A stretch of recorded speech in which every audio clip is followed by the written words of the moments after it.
بسم اللہ الرحمن الرحیم۔ ایک سوال بہت عام آج کل موضوع بحث بنا ہوا ہے کہ روایت کیا ہے۔ روایت کا ایک آغاز ہوتا ہے، ایک خاص وقت میں وہ شروع ہوتی ہے اور زمانے کے اس فلو میں وہ بڑھتی چلی جاتی ہے اور پھر جا کر ایک وقت آتا ہے جب ختم ہو جاتی ہے۔ روایتیں پورے تہذیب کے ساتھ چلتی ہیں اور پوری تہذیب کے ساتھ ختم ہوتی ہیں۔ ہر تہذیب کی اپنی ایک روایت ہوتی ہے اور پھر وہ اس کے ساتھ ختم بھی ہو جاتی ہے۔ اس تہذیب کے پورے دورانیے میں مختلف روایتیں بنتی اور ختم ہوتی رہتی ہیں، نئی روایتیں آتی رہتی ہیں۔ روایت در حقیقت ایک تسلسل ہے، زمانے کے اندر ایک تسلسل ہے، وقت کے اندر ایک تسلسل ہے، ایک بہاؤ ہے جس کا ایک سٹارٹنگ پوائنٹ ہے اور پھر اینڈنگ پوائنٹ اس کا ماضی میں چلا جاتا ہے، وہ حال میں سے اس مستقبل میں چلا جاتا ہے۔ آغاز ماضی میں ہوتا ہے، حال میں رواں رہتی ہے اور مستقبل میں جا کے ختم ہوتی ہے۔ کب ختم ہونے کوئی کسی کو کوئی پتہ نہیں ہوتا۔ سوال مسلمانوں کی علمی روایت کا ہے، مسلمانوں کی روایت کا ہے، مسلمانوں میں روایت کس چیز کا نام ہے؟ کبھی آپ نے غور کیا ہو کہ رسول اللہ صلی اللہ علیہ وسلم کی طرف جو باتیں، جو اقوال، افعال نبی رسول اللہ علیہ وسلم کی طرف منسوب ہوئے، کیے گئے یا بتائے گئے، مسلمانوں نے اسے صرف اس حوالے سے قبول نہیں کیا کہ نبی علیہ الصلوۃ والسلام کی طرف سے وہ ہم تک پہنچے ہیں۔ ماضی سے اگر حال کی طرف ایک چیز آ رہی ہے نا، تو ماضی سے ایک فلو چلا آ رہا ہے جو حال تک ہے اور مستقبل تک چلا جائے گا۔ جب مسلمانوں کے ہاں یہ روایت نبی علیہ الصلوۃ والسلام کے حوالے سے پہنچی تو مسلمانوں نے اس کا ایک معکوس تسلسل تلاش کیا۔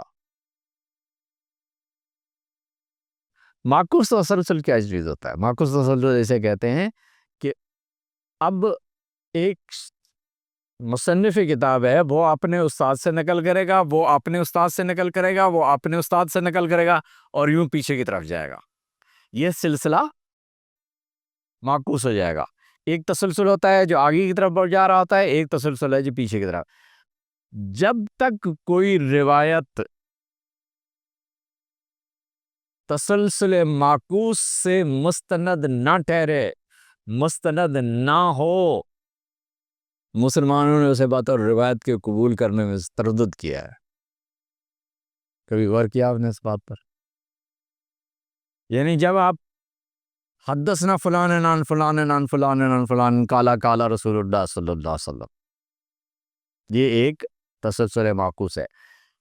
جو آپ تک نبی علیہ الصلوۃ والسلام کا قول اور فعل، جو نبی علیہ الصلوۃ والسلام کی طرف منسوب قول و عمل پہنچا ہے، جب تک وہ تسلسل معکوس سے مستند نہ بنا دیا جائے اس وقت تک مسلمانوں نے اسے اپنے دینی لٹریچر میں حدیث کا نام دینے سے ہمیشہ اوائڈ کیا ہے۔ تو جب آپ روایت کی بات کرتے ہیں تو ایک بات ذہن میں رکھیے گا، ہر تہذیب نے روایت کو اپنا ایک خاص مفہوم دیا ہے، اس کا ایک خاص مفہوم اور مدلول متعین کیا ہے۔ یہ نہیں ہے کہ ویسٹ کے اندر جو روایت کا لفظ چل رہا ہے وہ مسلمانوں میں آئے گا تو اسی معنی میں استعمال ہوگا۔ مسلمانوں میں روایت کا مطلب کچھ اور ہے۔ ویسٹ نے روایت کسے کہا ہے، یہ ایک بالکل مختلف بات ہے۔ ہاں، یہ ہو سکتا ہے کہ آپ ایک عام آدمی کی طرح لفظ روایت بولیں اور آپ کے دماغ میں اس کا کوئی معنی متعین نہ ہو، بس جیسے ایک عام آدمی لفظ کو بولے چلے جاتا ہے اسی طرح سے آپ بھی بول دیتے ہیں۔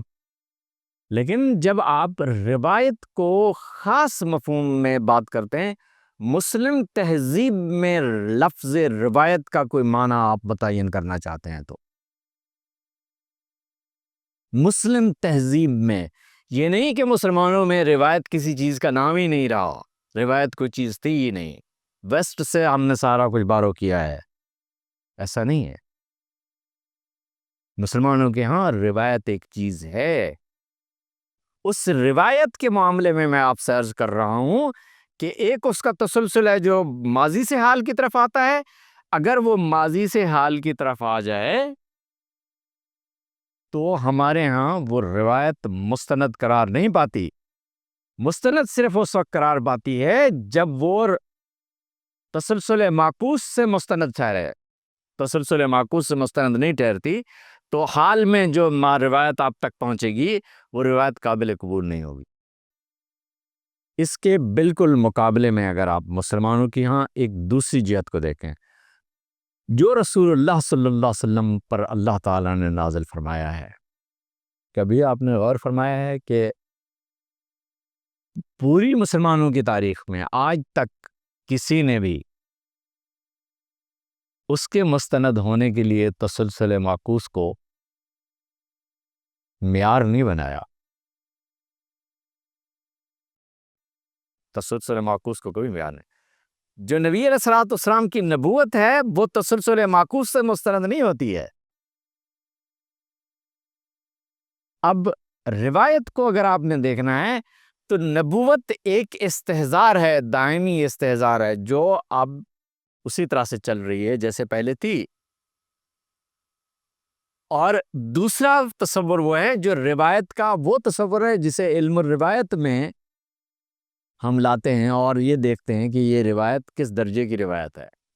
تو جب وہ روایت آتی ہے تو وہ حدیث کے لیول پر آ جاتی ہے، اور وہ حدیث والی روایت کے لیے یہ ضروری ہے کہ وہ نبی علیہ الصلوۃ والسلام کی طرف سے ہم تک نہ پہنچے، بلکہ ہم سے بھی نبی علیہ الصلوۃ والسلام تک پہنچتی ہو تو وہ مستند ٹھہرتی ہے.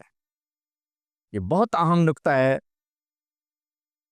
جسے نبوت اور غیر نبوت میں فرق کے لیے ہمیشہ پیش نظر رکھنا چاہیے. السلام علیکم ورحمۃ اللہ.